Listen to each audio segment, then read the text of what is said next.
Welcome to episode number 32 of the Blitz Take. I am here with DMac Wakefield, talking Super Bowl 57 between the Eagles and Chiefs. And I'm excited to have you on to hear your thoughts on this matchup and everything else. So welcome. Glad to be here, man. This is going to be a very, very interesting Super Bowl. I think these are the two best teams in each conference, and obviously we get to see them match up here in Arizona. I'm looking forward to talking to you today. Good to see you, Alex. So what are your expectations heading into the Super Bowl with Patrick Mahomes' ankle not 100%? Yeah, I think last week you saw from a perspective of how he was not quite 100%, but he was still able to operate from the pocket effectively. Obviously, once he tried to get out of the pocket, there was a limitation in his mobility. And also in the second half, you could tell some of the, treatment that they had wore it off, and the physicality during the game kind of affected him. But he was able to do enough in the pocket, and he kind of saved all he had for that last run to get him into field goal range. So certainly, I think with 2 weeks' time, he'll be a little bit better, a little bit closer to 100%. I think he'll be fine within the pocket as long as the offensive line can hold up well in protection. And then after that, his mobility outside the pocket is going to be limited, but it should be better than what we saw on Sunday. So I feel comfortable what we saw from him on Sunday. I feel comfortable in 2 weeks what we're going to see from him in the Super Bowl. So my next question is, what are your thoughts on the Eagles demolishing the 49ers in the divisional round? I think what I saw from the Eagles was really a compliment to their entire roster. You could tell that the defensive game plan going to the game was very specific. They wanted to make sure that they helped out in the middle of the field as much as possible.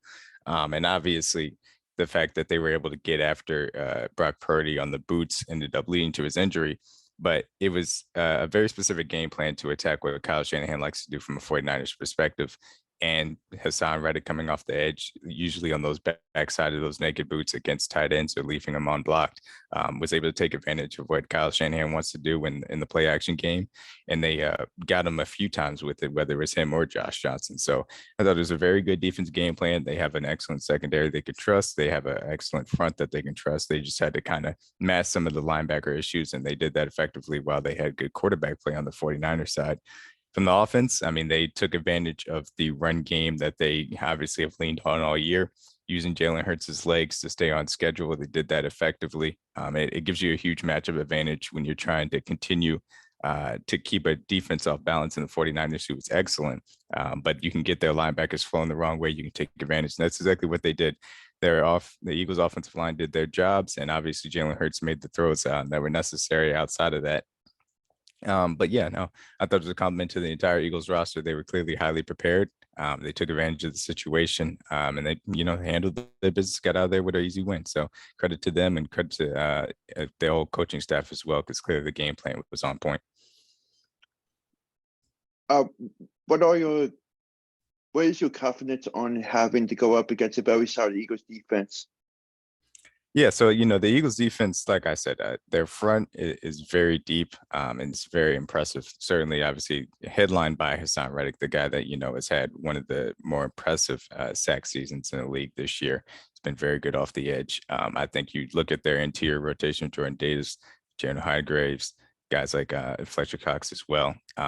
They have a very deep core of guys that they can go to, really like 8 guys deep that they can rotate in different positions. They use them effectively. And when you can control the line of scrimmage like that, it's a huge key for you. So obviously, then you move to the second level of linebackers, a little bit of a weakness somewhere you can take advantage of, but the way that they supplement them with their DB room, obviously solid safety play that they have, Slay and Bradbury on the outside, allows them to do a lot of things in the middle of the field because they trust them on the outside. So they work well together. They're well coached. They're very talented.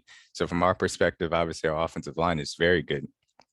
Patrick Mahomes, Travis Kelce, those guys have to operate in the middle of the field effectively, find the holes in the Eagles defense when they can. And then also some of it is trying to figure out a way to generate more of a run game than they did last week against Cincinnati, because we didn't get much going on the ground. So that has to be fixed to stay on schedule, and then trying to create some big plays off of that.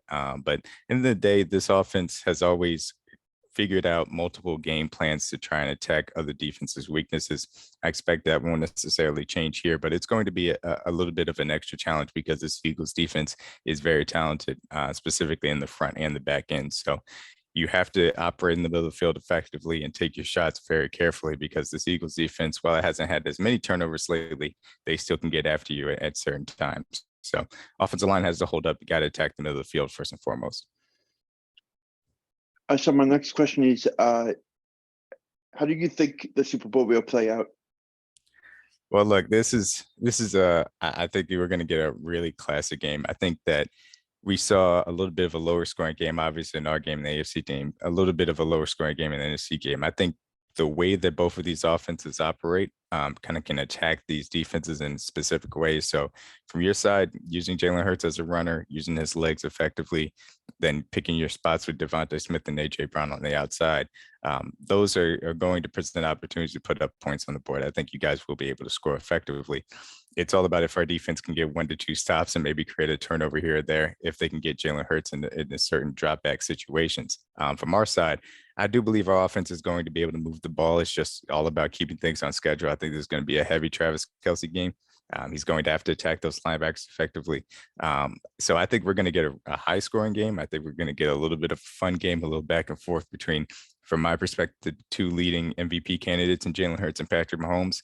I think, we're going to see 2 teams in the 30s and probably something a little bit, similar to the way that the Patriots and Eagles Super Bowl from a few years ago kind of played out with you guys. So I think we're going to get a very entertaining, high scoring game. I'm going to enjoy watching. My next question is, what are your thoughts on the Chiefs defense handling themselves in the game against Cincinnati? Yeah, I think from the Chiefs defense's perspective, I was really encouraged by the difference in game plans from the earlier part in the season into now. And so the maturity of this cornerback room has been really huge for us. Trent McDuffie, Joshua Williams, Jalen Watson, those 3 guys are all rookie cornerbacks that we took in last year's draft. And they have stepped up huge and they've come up big, specifically in the playoffs, and matching up against who I personally feel is the best wide receiver core in the league, with those guys, Jamar T. Higgins and Tyler Boyd. Those guys are great.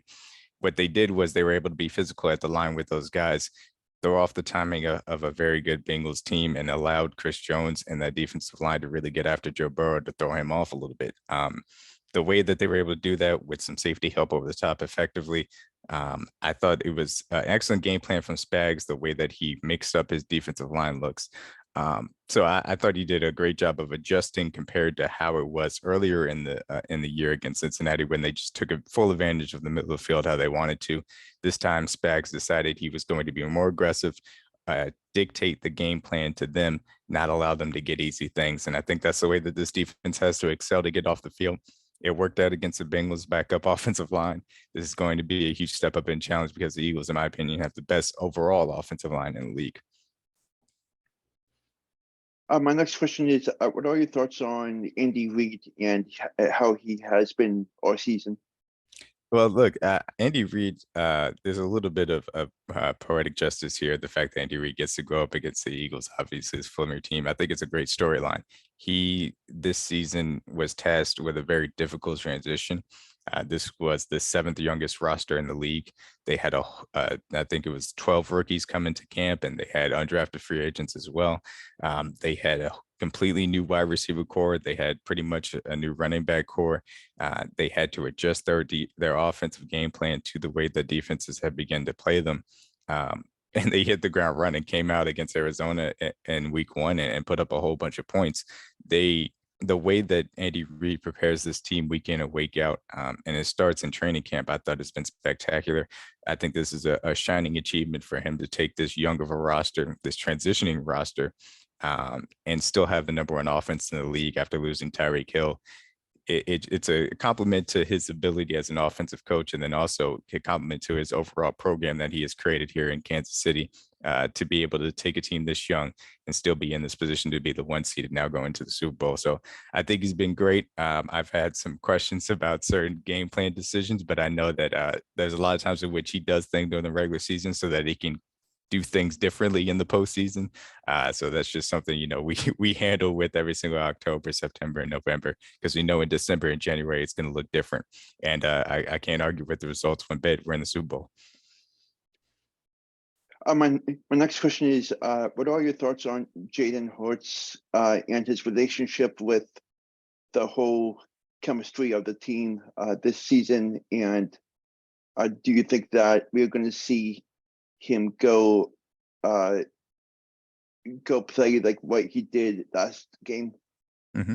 Yeah, no, look, the thing I love about Jalen Hurts is you can tell, and this goes all the way back to his time in Alabama. There's a certain level of maturity and understanding of the game, and not just from a schematic perspective, because obviously a quarterback, you have to understand, you have to be accountable for all 22 players on the field at all times. He understands it from a personnel and you know, a person to person type of perspective as well. He understands how to lead a team, understands how to be a part of a locker room.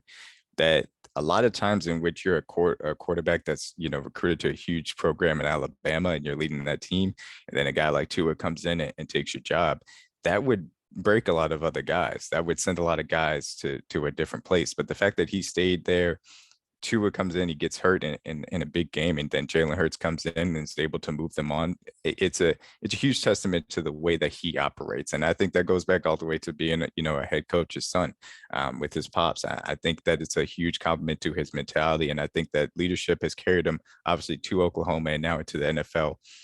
In a situation in which a lot of people had questions coming off of the playoff game last year, you can see he got to work. His development has clearly improved significantly. And it's just taken off this year to where he's in a great situation in that Eagles offense, and he's able to lead everybody around him, does everything he needs to do. He doesn't force anything necessarily. He takes care of the ball. He understands that sometimes it's not about throwing for 300 yards. It's about being able to keep the offense on schedule using his legs, and that's exactly what he does. And when the task, you know, is asked of him to go out there and throw for a lot of yards, he's able to do it. You can tell he's progressed as a passer significantly. So I've been extremely impressed with Jalen Hurts' development. This is more than I thought he was going to be able to do as a starting quarterback in the league. And he deserves nothing for credit for doing that from a mental perspective, from a leadership perspective, and obviously the talent on the field is now showing. So I love watching Jalen Hurts play, man. So my last question is, what is your score prediction for the Super Bowl? Man, this is going to change a lot before we end up getting to it. But look, I think that like I said, I think we're going to get a high scoring game. I think that the Eagles are an incredibly talented team from top to bottom. They step up in competition. What I'll say from this Chiefs team, they've been, you know, faced with a lot of challenges this year. I've seen them be extremely resilient. I do trust Patrick Mahomes to get the job done at the end of the day. I think we get like a 38-35 type of game and the Chiefs pull it out. But look, I think no matter what, this is going to be a very competitive game. This is going to be a high scoring game. I think everybody's going to get a show on Super Bowl Sunday. Mm-hmm. I'm definitely looking forward to watching, and thank you so much for coming on, and hope to have you back on to recap the game or something. Absolutely. Would love to, man. Good talking to you. Thank you. Have a great day, man.